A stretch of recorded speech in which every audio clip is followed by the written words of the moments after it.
Yeah. So Vida, shall we start? Yes, sir. Or we'll wait because now we have only, I think, 22 members are there, 26 members are there. So we'll wait for 5 minutes. 12 is the time, and then we'll start.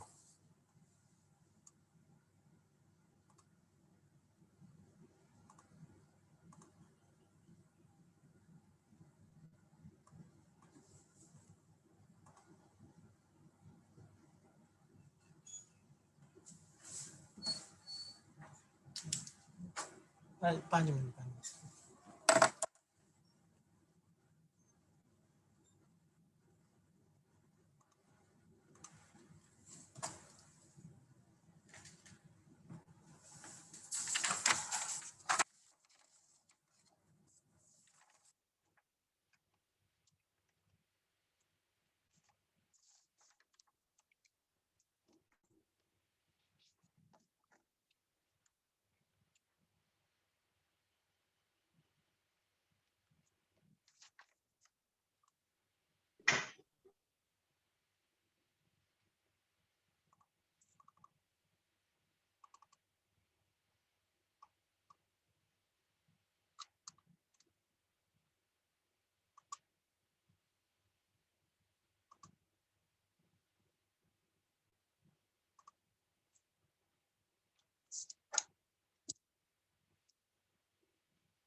Dr. Veda, please start. Yes, sir. Can I share the screen now? Yeah, please. I have allowed.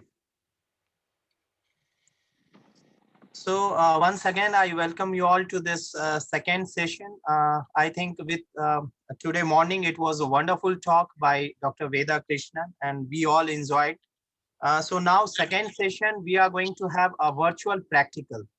So today, Dr. Veda Krishnan, she is going to take practical on assessing the starch kinetics of pearl millet flour. So she is going to explain the intricacies of this particular practical, and then she will show you some videos also where you can see different steps linked with the starch kinetics essay. So with this brief note, hand over to Dr. Veda Krishnan. Thank you, sir. So today is a full sugar day. So first half also we had a lot of discussion on starch. Second half in this session, second session also we have how to do this kinetics, which we established as an in vitro method. So it's a journey of starch to glucose, and the starch is in from different commodity. So we normally do in staple cereals like rice, wheat, or pearl millet. According to your interest, you can take your sample. And as I already mentioned, that many protocols till date available, which mention extraction of starch first step and then doing the kinetics. So this kinetics is also known in different names. Like somebody says starch degradation kinetics. Some people mention it's an amylolytic method.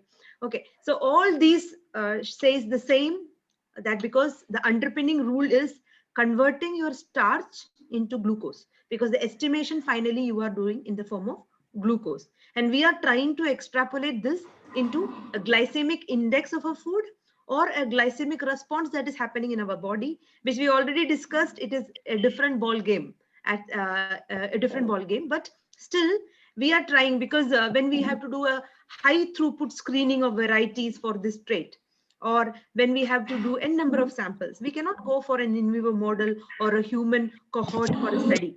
So then we need such kind of robust in vitro methods in which we can get an idea that how much glucose release is happening under in vitro conditions.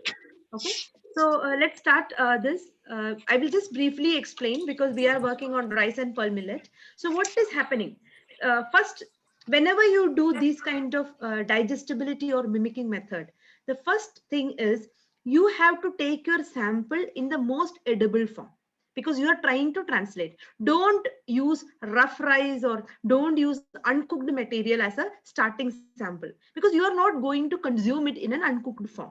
So the first important aspect is take the sample in the form which you are eating. For example, if you are using wheat, then it could be a form of food, like it could be a wheat roti or it could be a bread, because that will be more translatable to the result what you are getting. Because in the flour it will be a different glycemic potential what you are going to see, and in the cooked form, because there a lot of heat is involved, a lot of processing attribute is involved. So all your starch, your molecular structure is going to change according to that.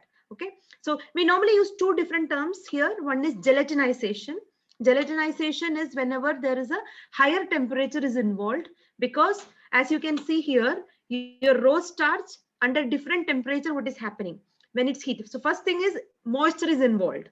All our cooking process is mostly moisture involved process. So all your starch granule absorb the moisture, and in presence of these different temperature, its swelling happens, and the swelling happens according, that itself is a genetic trait. So it will be different.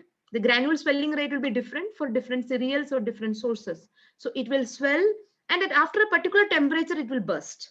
So that's why we will see when we cook rice, when we steep, we will see a lot of amylose in the liquid. Normally we see a rice soup or something. That is because the granule has completely lost its structure. It is disintegrated. And when it's more disintegrated, definitely your glycemic response is going to be high. So if you are a diabetic or you have diabetic people around in your family or this thing, try to eat more stiff, hard grained staples. For example, you can use red rice, which is, even because of high amylose nature, after cooking it will be very stiff grain. It won't be as very fluffy or very this thing, because the texture indirectly says it is very hard. So it will also take long time to have a glycemic response in your body. But we are going to eat a very mashy, like a very sticky kind of a rice, definitely the glycemic response will be high. So the first term is gelatinization, which happens during cooking process. It happens in terms of any soft bread, hard bread, any cooking or baking, it is going to happen. So that is the change in starch that is happening. Second is after cooking. Now the starch structure, whatever we said, the hierarchy, the crystallinity, lamella, everything, now it is completely lost. Now it is a string of, you can say, the glucose units now, or it could be in a clumpy form. Okay. Alternatively, so now, sorry, can you please mute, sir? Thank you. Okay, so now the next step is we are not eating as soon as it is cooked. So now the next term that we use is retrogradation. Retrogradation or cooling. Okay, so once your rice is cooked, then we wait, we cool, and then we eat. Sometimes we keep it in a fridge and we eat in the next day. So there is a lot of change happening to rice there also. So we have to understand all these before doing this particular essay. So if you are keeping the fridge and the rice in fridge or the source in fridge, again, whatever gelatinized and whatever structure it is lost, now it is almost coming back to its nature. Now the amylose can cross-link and it can form into a retrograde form. This form, because of the linear nature, it is more resistant to digestion. So that's why you might have known some papers which says that heating cooling cycle can increase the resistant starch content, because it can reduce the digestibility of your food. So that's why we say one day old rice, that kept the old tradition that followed in our home. So all these are healthy in a way which we were not aware about the scientific fact behind it. Okay, so these two terms we have to understand: gelatinization and retrogradation, and always try to use the sample in the most edible form. Okay, so that is one thing that we have to be careful. Second thing, in case of like we say that when you make your dough, and as well as when you cook your roti, there also there is a lot of molecular changes. So lots of studies has been done, and if it is fermentation happening, definitely the carbon dioxide that is getting trapped, that is also causing a lot of change in the molecular structure of amylose and amylopectin. So that's why all these can affect your glycemic response in it. We cannot compare a low glycemic rice, the type of cooking also. Okay, if you're using a rice cooker or you're using a rice cooking in lot of water, so all processing strategy has to be studied, because every strategy can affect the digestibility of your starch. So considering all those indices, now how we can very simply study that starch digestion, which can mimic to an extent in a human condition. So when we see through a biochemist eyes, we can see different chambers where digestion happens. So first is our oral chamber, where around 20 to 30 seconds we chew our food so that the saliva will get properly mixed. And that mixing, along with that, there is an amylase that is present, and this amylase need a particular pH. So here amylase starts its job converting the starch into its oligonucleotide here. Then the gastric transit start to your stomach. In stomach, again, pepsin is proteolytically active. And because the protein is degrading, now the starch is more bioaccessible from its matrix. Now, amyloglucosidase can very easily digest the rest, and it is totally converted into your glucose. And the glucose final, all polymeric into monomeric conversion is happening in the small intestine. And once it is in small intestine, then it is bioavailable to the bloodstream. And whatever it is not digested, we call it as resistant starch fraction, it goes to your gut. So this is happening in our body. Then we can also do dialysing, and we have also did some experiment in that regard, which I'm not discussing it today, but mainly we call it as a food digestion model. It is not a bioavailability model. So there are different models that is available globally. So whatever we are doing, that's why we call starch digestibility. We are not using the term starch bioaccessibility or bioavailability, because all the terms are different. So based on this knowledge, we understood that these are the critical players which we have to optimize in an in vitro condition. One is alpha amylase, second is pepsin, then pancreatin, which is a combination of again the enzymes, then amyloglucosidase. So these four within the chamber, we have to like mimic whatever happening in our body in a very uniform way. because again, there is a lot of difference, but we have to have a certain standards. Then only we can perform the experiments. So while optimizing the experiment, we did two different strategy we performed. One is optimization of individual enzymes. So we have to, so based on the literature, we optimized the concentration of amylase, glucosidase, pepsin in a different range to see that sugar release ability. And then we also did simultaneous and sequential. So sequential means after adding one enzyme, we heat treat the extract, then we add the next enzyme. Okay. But in simultaneous, we are adding it in a together form and see, because some papers were also mentioning that some enzymes can also work in a together form. So to confirm that, we did. But what we observed is the sequential digestion is always better compared to the simultaneous, because simultaneous there might be macromolecular crowding or might the pH issue. So there is a lot of issues that is happening in a simultaneous condition. So we performed a sequential method, and today we are going to discuss the sequential method of in vitro starch digestibility, which as a biochemist, we say it is a starch hydrolyzation kinetics, because it's a hydrolysis of glycosidic bond that's going to happen. So I'm very briefing, then we will discuss, we will see the video, and after video, we can discuss whatever queries you have. So in this method, we have 3 steps. One is the reagent preparation and the sample preparation. Sample preparation is according to your need and your research objective, and that should be in the most edible form. So that is one thing that you have to be very careful. And as all the enzymes and everything, so the temperature is very critical, so you have to maintain it. Second is the sample treatment. So as I mentioned that it is the mimicking. So first we have to mimic our oral digestion. So we have to either use a mortar and pestle, or you need some kind of way to mash your sample. So for cooked rice, we do that, but for pearl millet, we normally do with the powder. So that's why, because our objective was different. So with the powder, we don't have to do much. So we have to cook it, then we have to sieve it. Particle size is also a very important factor affecting glycemic potential.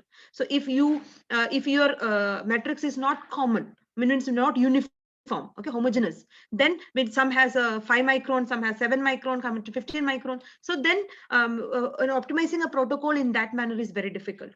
So for uniforming, taking particles of uniform size, you have to sieve the sample, so that all the whatever sample you are taking for your assay, the particle size will be same. So that is very important. There are a lot of literature available which says that how the particle size affect the glycemic potential. So based on that, we did that.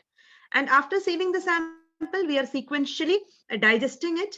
And after sequential digestion, in the last step, we are keeping it for around 240 minutes. So as we mentioned, might be digesting before or after, but 4 hours is the average time globally people have kept. So we also did the same, and in between, like let's say often after 30 minutes, we have to collect the sample. And collect the sample, then you have to process that sample, centrifuge it, take the supernatant, and then you can keep it in 4 degrees or you can heat inactivate. It's up to you. So normally we keep it in 4 degrees so that the enzymes are no more active, no more digestion is going to happen. So we will get how much glucose released at 30 minutes, 60 minutes, 90 minutes, 120 till 240 minutes. So based on that, you can develop a graph. So that shows how much starch is degraded at the time point. As I already mentioned, initial 30 minutes or 40 minutes is called as rapidly digestible starch. So the amount of the percentage of glucose released in that particular time point, we call it as RDS. Then from for 30 minutes to 240 minutes, how much is released, we call it as slowly digestible starch. So from this method, we can calculate RDS and SDS. And then the third aspect is the part of the starch that is not giving any glycemic response. So for that, you have to do another method. Okay, so here glucose is not released. So now you have to collect centrifuge, collect the pellet, and the pellet have to be treated with a high concentration alkali to degrade. Then whatever glucose is coming, then you can do it. So 3 different fractions of starch can be determined by this particular method. So So for everything is in the end in the form of a glucose, you can use any glucometry based method. Okay, so this is a time based glucometry. So it could be a GeoPody method, it could be a DNS method, it could be an Anthron method also. So we optimized DNS method as most suitable because of the time and other thing that we observed. So DNS is very easy, very handy method. So after, in the end, you have to detect how much glucose is present in each time point. From that, you have to calculate. So this is the basic principle of this method. So these are the different components, the recipe we can say. So we use alpha amylase. The source is Oryzae. Again, the question is why we are not using human. So human amylase is available, and now we are also modifying the protocol according to the human amylase that is available, because initially, because it is a bit more expensive and there were other aspects along with it. But for finally confirming it into a human model simulation, we have to use that. Okay. So those who are available, you can use a human enzyme. So when you take the enzyme, you have to see that what is the optimum pH and temperature, because of different source, it could vary, and accordingly you can modify it. Second is pepsin. So try to use the best grade that you get. Sigma is best. So you can use this thing, and acidified HCl is very important for the proper dilution of this enzyme. And you can make and you can store in 4 degree, and you can use for your experiment. The third is pancreatin, which we are using from porcine pancreas. And this also we procure from Sigma. And this we dissolve in, because intestine chamber is alkaline, 6.9. So that's why we are using a sodium acetate buffer for its dilution. Then we have a tris malate buffer, which we use for amylase. As you can see the recipe here. So this is the recipe where we make these are the materials required, where we make the buffer and we dissolve and we use it as for dissolving amylase. Dr. Okay, thank you. So this is a preparation for acetate buffer also. So we have given, and you all are so well versed, so I'm not going to get in detail that how to make a buffer and other details, but recipe is here, so you can try from your end. And in the demonstration, we are showing one buffer for your ease. So now you will be ready with your sample. So as the project aims with pearl millet, so we are using 1 gram of powdered pearl millet. Then it has to be cooked. So the cooking time and the cooking, how much water is absorbed, you have to optimize for per sample. So it is different. So you have to see, and according to pearl millet, it is around 12 ml water, and 20 to 30 minutes it takes average for cooking. So you have to cook it, then you have to drain it. Then using a domestic sieve of already, we mentioned that the particle size is important. So only the less than 5 micron particles will be released, and then we have to take that sample as the starting material for your experiment. So now the cooked sample, it is ready. This cooked sample, because we don't have to masticate here because it is a powder. If your sample is a hard sample, then you have to mimic around 30 seconds of chewing by mortar and pestle or any other method of homogenization, because that is something that will help your amylase to get bind. Because once cooking, your starch is now released. If starch is not released, if you are using a raw starch, then the starch itself is not released, so it will not give any glycemic response. So cooking is very important. So cooking will release the crystalline structure and release the starch. And now the starch already they have removed the other metric components by mastication or by mortar and pestle and the other thing. So now starch is available for the enzyme. And now the enzyme, if you add to the tube, now it is going to first absorb on the surface of the granule, then penetrate into the starch granule, and then try to inside out digestion going to happen. So now the starch will be converted into its oligomeric form, and slowly till the intestine, it is going to finally convert into the glucose form. So you have to keep the sample with the amylase just 20 to 30 seconds, because that is the only time, because we are not going to chew for long. So that is the average time that is reported in the literature, simulating to the human condition. Then the next is your gastric region. So for that, you have to add acidified pepsin, and then you can keep in a shaking water bath just to give a feeling of the human condition, because we know that in muscle it is going to be a that a movement, that pyloric sphincter and the muscle movement that is normally we say that is happening, that is giving that digestion to make it happen. So to stimulate that, we can just keep in a water bath shaker. Then in the intestine, you have to add pancreatin and amyloglucosidase. So this is the concentration that we optimized and we are using in our protocol. When the sample is different, again you have to optimize it.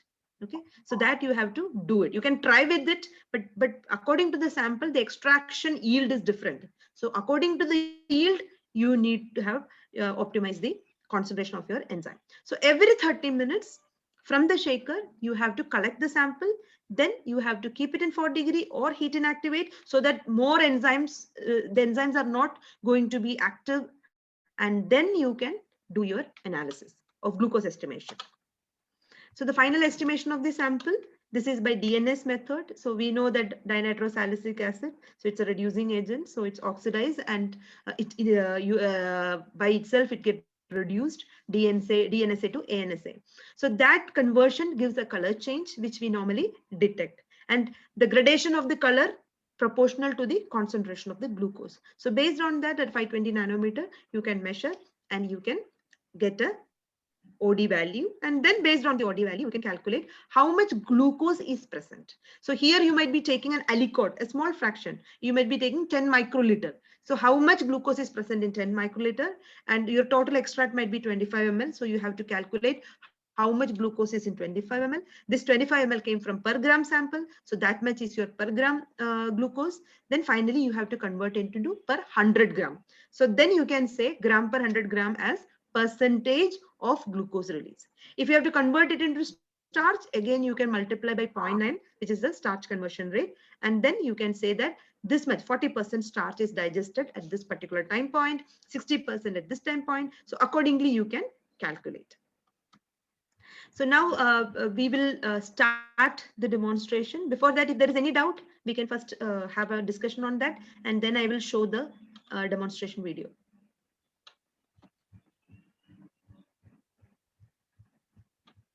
Is it okay?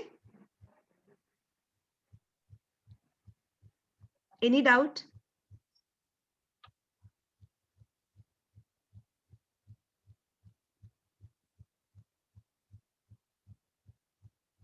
Okay, so I hope there is no doubt, and let's start with the demonstration video.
Veda, so that voice is not there. Can you please check that? Voice is not there, sir? No. Okay. Because Debrati confirmed it is there, so that's why I did. Please check it.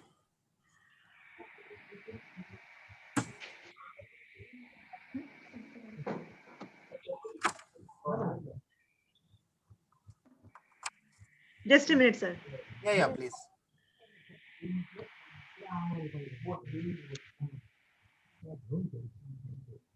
अब वहां पे जाओ। नहीं, मुझे लग रहा है कि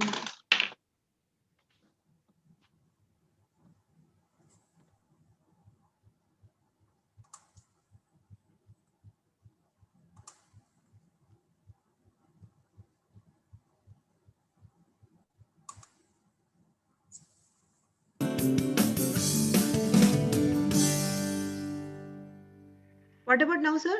Yeah, it's okay. Please continue. The protocol of starch hydrolyzation kinetics can be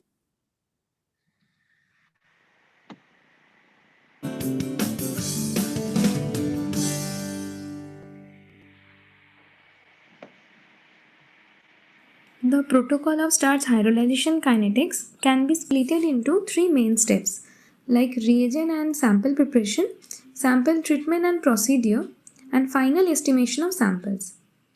So now, kinetics reaction, there are mainly two buffers are used. Trees-Mallet buffer of 0.1 molar pH 6.9 and sodium acetate buffer of pH 6 0.2 molar strength. Here we are demonstrating only one buffer preparation of sodium acetate buffer of pH 6 and 0.2 molar strength. So for preparation of this buffer, we need glacial acetic acid, distilled water, 1 molar NaOH, sodium azide. So first we have to add 90 ml of distilled water in a clear beaker and then add 1.16 ml of glacial acetic acid solution into the water and then mix the solution properly. After that, adjust the pH of the solution by adding drop by drop 1 molar NaOH solution. And finally, adjust the volume to 100 ml with distilled water. Lastly, add 0.02 gram of sodium azide into the solution to prevent it from the fungal growth, and after that we can store this solution at 4 degrees. After preparing all buffers, we have to move our next step, that is sample preparation. So for that 1 gram of sample we have to weigh in an analytical weighing machine, and here we are taking powdered sample of pearl millet by putting small amounts of the sample in a small tray until the balance reads 1 gram of it. Now weighed sample we have to transfer in a test tube with a spatula so that full 1 gram of sample should come into it. Next we have to add 12 ml of water into the test tube containing the sample with the help of measuring cylinder. Now keep the test tube in one beaker of water and cook for 20 to 30 minutes on a hot plate. After that, we have to drain the excess water of the water present in the sample by passing through the domestic sieve, and finally transfer the drained sample into one Oak Ridge tube for next enzymatic treatments. Now in the next step, that is sample treatment, we have to take 4 ml of alpha amylase of 250 unit per ml unit activity into a Oak Ridge tube where cooked sample has transferred before. So after 20 seconds, 3 ml of acidified pepsin has to add into the sample for mimicking the stomach digestion, and then sample tube has to keep for 37 degrees Celsius in a shaking water bath. Now the digest is adjusted to pH 6 by adding drop by drop 0.2 molar sodium acetate buffer of pH 6 until the readings of the pH meter shows. Next we have to add 2 ml of pancreatin and 2 ml of amyloglucosidase of 280 unit per ml unit activity. So from the solution we have to take 1 ml of Alicode after proper vertexing, which represents the pre-digested sample. Now, the pre-digested sample has to keep in a shaking water bath for digestion. And every 30-minute interval, Alicode's samples are taken for 3 to 4 hours to measure the glucose release. Lastly, in the final step to estimate the percentage of glucose release during digestion, collected alicodes are centrifuged for 10,000 rpm for 10 minutes, and after that 30 microliter has to be taken from the supernatant of all samples and transferred into the label test tubes. After adding the sample, 1 ml of dinitrosalicylic acid has to add in all test tube and then keep all the test tube in a boiling water bath for 10 minutes. Now 10 ml of volume makeup has to be done with distilled water in each test tube. So depending on the concentration of glucose release in the intervals, gradient of color has developed. And after the color development, amount of glucose release is measured in spectrophotometer at 520 nanometer wavelength. This calculation was taken as a reference, which has done before. During different interval of time, OD taken at 520 nanometer with different replication is averaged and concentration of calculated with the help of standard curve. Standard curve was done taking the glucose concentration of 0.1 to 0.4 mg per ml. Now the concentration of 25 ml is calculated since total volume of solution taken was 25 ml and which is then converted into gram per gram solution. Then starch conversion factor, that is 0.9, has multiplied with it to convert into starch release, and finally percentage of starch is calculated.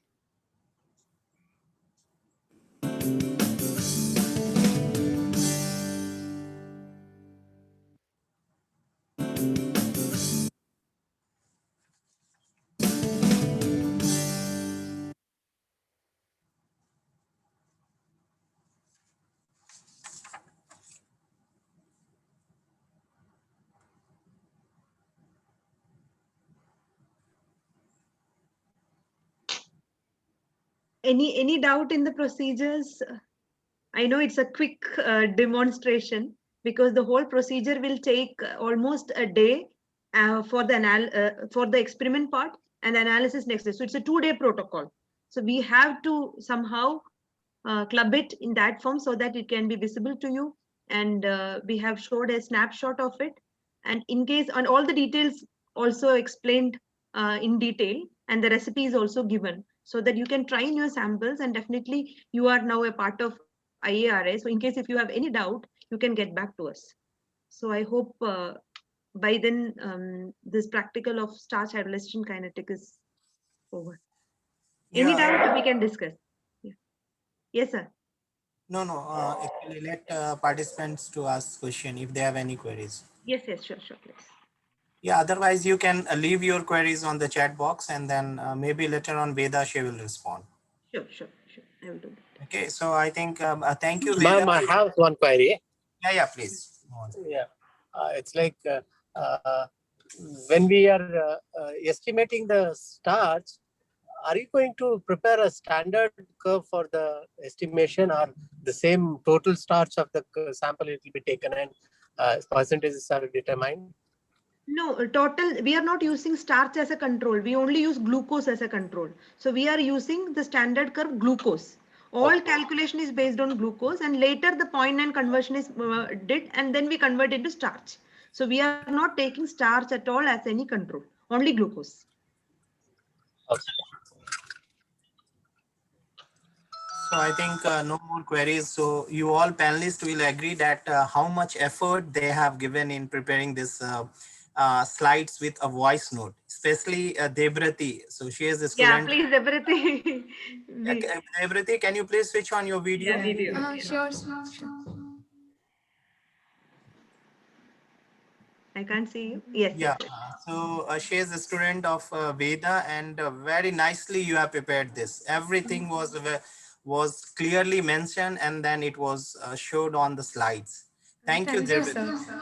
And thank you, Veda, for nicely explaining each and every step. I'm sure all panelists will agree to this, that after listening to your talk, so now they can at least think of going for this digestibility and kinetics of starch. So whole day it was sugar and sugar only. Yeah. And it's and now the stomach is craving for sugar lunchtime. Right.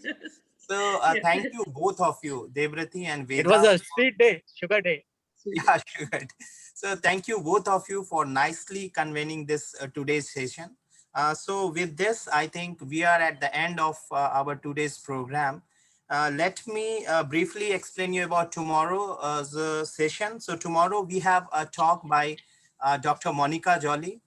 She is going to give a talk on anti-nutritional factors in pearl millet.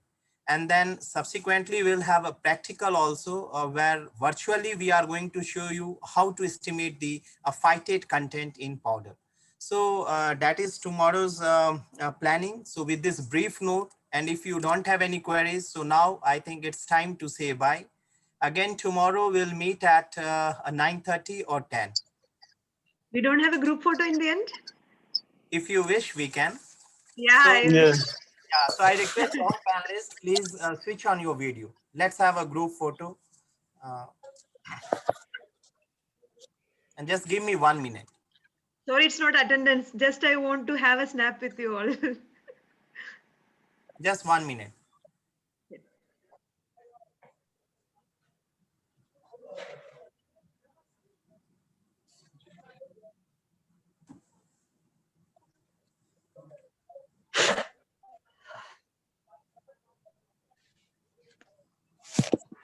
Yeah.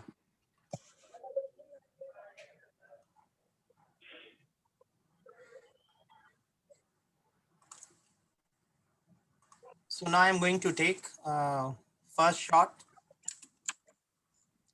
Just be static. Many of you are moving. So yeah.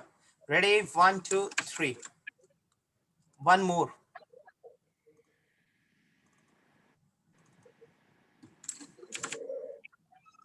Yeah. One more shot. Ready? 1, 2, 3. Done. Thank you. Thank you all for joining. So again, Thank you, tomorrow, sir. yeah. Again, tomorrow we'll meet at 9:30 or 10. Thank you, Archana ma'am. Thank Share you. that group photo to Thank you, WhatsApp group, Veda. sir. Mohan will share everything. Very Don't worry. We welcome. are into that process. Thank you, ma'am. We are into that process. Don't worry. Thank you, sir. Thank you. Thank you very Thank much. you. Thanks a lot. Thank you, sir.